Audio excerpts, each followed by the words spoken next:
ఏంటది? ఒక సంకేతమా లేదంటే బెదిరింపా? బేసిక్గా అది సంక్షేమానికి సంబంధించినటువంటిది చర్చ సాగతీయడం. లేదంటే బ్లాక్‌మెయిల్ రాజకీయమా? బ్లాక్మెయిల్ అంటే ఎట్లాగా ఉండాలా, నువ్వు ఇది చేస్తే నేను ఇది చేస్తాను అనేది బ్లాక్మెయిల్ అంట. అంటే నేను వస్తేనే నీకు రేపు పొద్దున్న డబ్బులు వస్తే నేను వస్తేనే నువ్వు ఫోన్ చేస్తావంటే నేను నాకు ఓటు వేయకపోతే నీకు రాదనే కదా దాని అర్థం. ఇప్పుడు బేసిక్గా చంద్రబాబు ఏమంటున్నారు, నేను వస్తే నువ్వు అభివృద్ధి చెందుతావు అంటున్నారు. అది కూడా బ్లాక్మెయిల్ అంటావా? నేను రాకపోతే నాశనం అయిపోతుంది అంటున్నారు. అది బెదిరింపు అంటావా?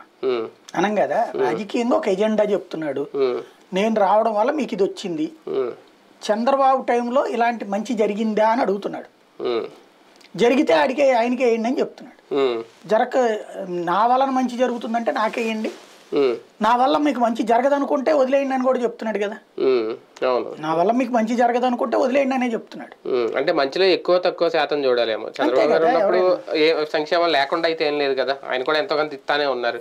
ఈయన కాబట్టి ఈయన ఎక్కువ ఇస్తున్నారు. ఇప్పుడు మాట నిలబెట్టుకోవడం అనేటువంటిది ఇక్కడ పాయింట్ తన అనేది. ఇక్కడ చంద్రబాబు నాయుడు చెప్పినటువంటి వాటిలో చేసింది 600 హామీల్లో మహిళలకు ఇంటర్మీడియట్ దాకా బస్సు ఫ్రీ ఇచ్చారా? లేదు కదా. 20,000 రూపాయలు పిల్లలు పుట్టగానే డిపాజిట్ చేశారా? లేదు కదా. అట్లాగే డ్వాక్రా రుణమాఫీ చేశారా? రైతు రుణమాఫీ చేశారా?